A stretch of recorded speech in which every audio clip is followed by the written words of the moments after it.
E aí, nono ano, tudo bem? Como vão vocês? Espero que estejam todos bem. Bem, então hoje nós vamos dar sequência aí à nossa etapa de correção. Então nós vamos trabalhar aí o capítulo 14, tá? Então nós vamos corrigir os exercícios contextualizados, tá? Então eu já coloquei aqui para vocês os exercícios contextualizados. Então vamos resolver juntos aí. Então vamos lá. O primeiro governo de Putin foi responsável por uma série de transformações internas na Rússia.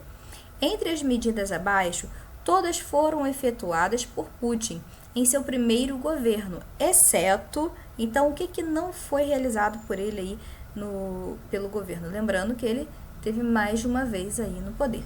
Então, a criação de 7 distritos federais? Não. B. O combate aos oligarcas russos? Também não. Letra C. Reforma agrária? Sim. Então, letra C, tá? Então, a nossa resposta aqui, letra C.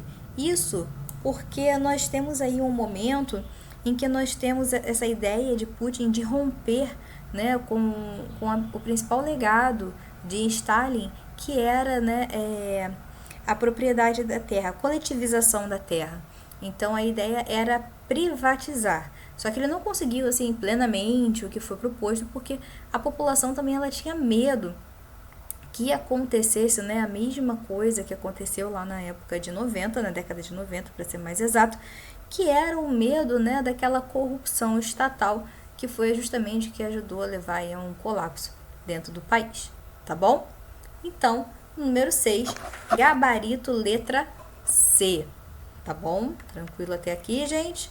Anotaram aí? Então, tá bem. Então, vamos seguir aqui para o número 7.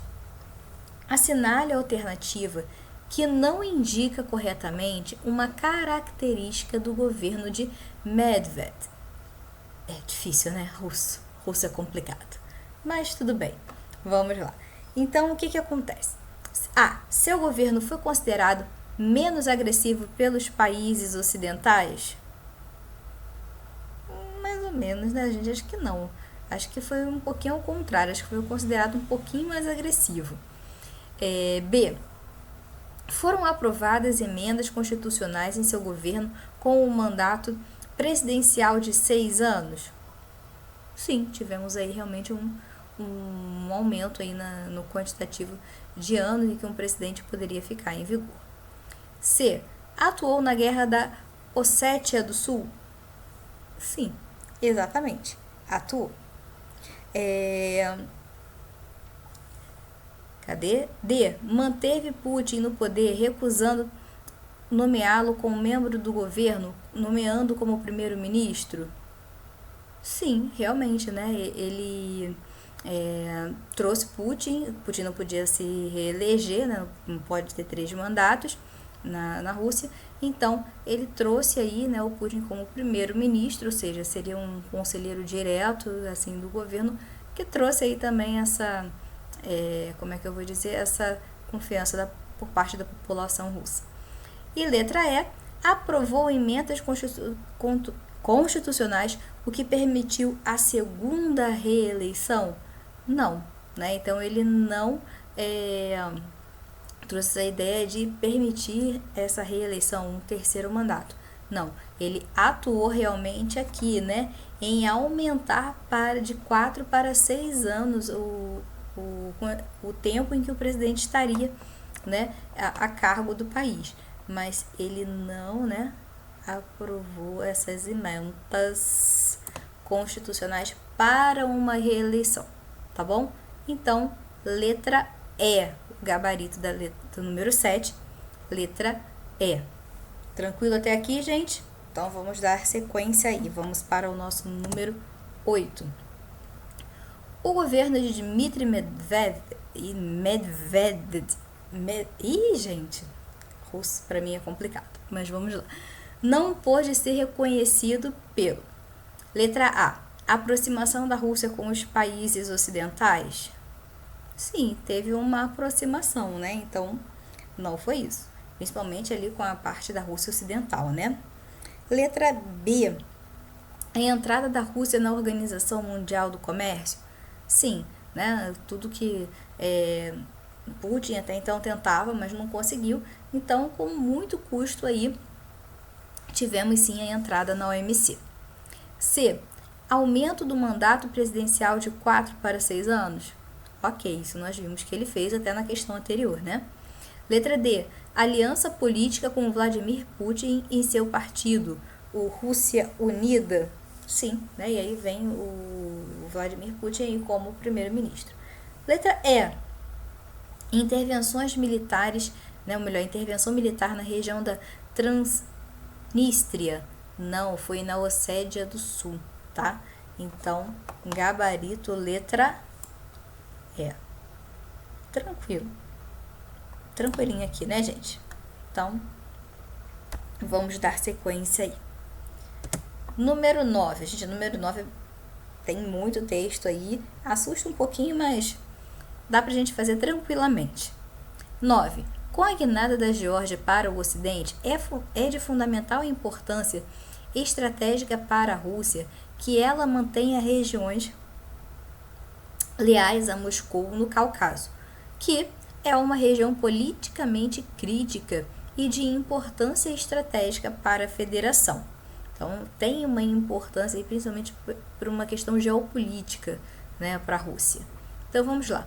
O Cáucaso é uma região localizada entre os mares Cáspio e Negro, considerada estratégica em função de estar situada em uma área onde a presença de petróleo é bastante significativa.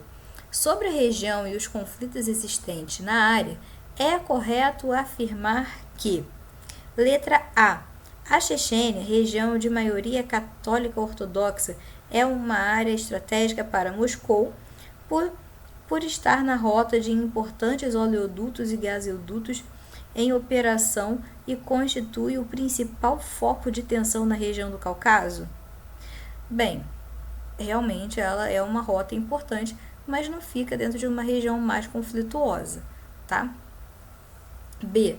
A região de Nagorno constitui um foco de conflitos entre a Armênia e a Rússia. A Abcásia e a Ossétia do Sul buscam a independência da Geórgia e são amplamente apoiadas pela Rússia?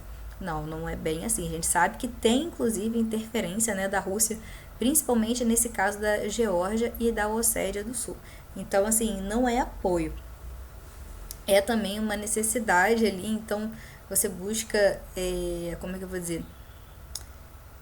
Ter uma relação direta com o que está acontecendo, mas não buscar a independência, né? Até a própria Rússia, ela tentava, no caso, apoiar aí essa, como é que fala? Independência ali da Ossétia do Sul, da Geórgia, mas com um certo interesse, né? Então, não. Letra C. A Ossétia do Norte pretende a independência da Rússia para passar a congregar juntamente com a Ossétia do Sul e da Geórgia? Também não, até porque não há uma aproximação aí entre as duas últimas, né? A Ossétia do Sul e a Geórgia. Existe um conflito, então não é se juntar, é questão de ser independente mesmo. D. O Daguestão constitui a menor república do Cáucaso. É de maioria ortodoxa e, ao contrário das outras repúblicas que buscam a independência, não abriga grandes campos de petróleo e oleodutos? Realmente aí a gente não tem uma ligação direta aí, uma região conflituosa. Letra E. A região do Cáucaso, que abriga várias repúblicas da Rússia europeia, além do Azerbaijão, da Armênia e da Geórgia, constitui ao longo da história um elo entre o Oriente e o Ocidente. Sim, né? Então, realmente, nós temos aí a questão mais estratégica, temos uma questão mais de fronteira, então temos uma questão mais territorialista. Então, além de ter realmente essa questão do petróleo, mas é também uma região de influência. Então, a estratégia onde você pode ter realmente uma ligação, né, ocidental, então você ampliar aí, né, a sua estratégia, o seu acesso, então acho que isso também traz maior influência, tá bom? Então, gabarito, letra E, tá bom? Então anotem aí, hein? Vamos para a 10ª e última questão dos exercícios contextualizados. A Rússia anexou formalmente a Península da Crimeia a seu território, depois de um duro discurso do presidente Vladimir Putin em meio a pesadas críticas aos Estados Unidos, à União Europeia e ao governo inteiro da Ucrânia. Nesse discurso, que antecedeu a assinatura da anexação da Crimeia, Putin destacou a questão como vital para os interesses russos. Segundo ele, o Ocidente cruzou uma linha vermelha ao interferir na Ucrânia. A Crimeia sempre foi e é parte inseparável da Rússia, declarou o presidente. O evento abordado na reportagem está simultaneamente associado ao presente e ao passado dos povos envolvidos. Para explicar a ação russa em relação à Crimeia, são fundamentais os seguintes interesses do atual governo de Putin. Letra A. Superar o pan-eslavismo e reduzir a diversidade étnica? Não. Letra B. Estimular a economia e ampliar a produção energética? Também não tem relação com isso. Ele está falando ali, ó, a questão de vínculo, né? Então, aquele sentimento assim mais, né? Como é que eu vou dizer? De pertencimento. Letra C. Combater a corrupção e reconstruir a geopolítica global? Não, gente, global não, né? Vamos com calma. Está numa determinada região. Letra D. Reforçar o nacionalismo e consolidar a área de influência? Sim, olha o que eu estou falando aí com vocês, né? Aquela questão de pertencimento. Então, a ideia, né, de Putin era intervir, né, para proteger os cidadãos russos que estavam ali naquela região e que faziam, né, assim, uma integração muito... tinha uma grande integração e eram em maior número ali na região. Então, era proteger esse pertencimento desses cidadãos ali, tá? Que tinham essa ligação direta com o país, tá? E letra E, defender a democracia e acessar recursos naturais? Não, tá? Era a ideia de reforçar realmente aí o sentimento nacionalista, tá bom?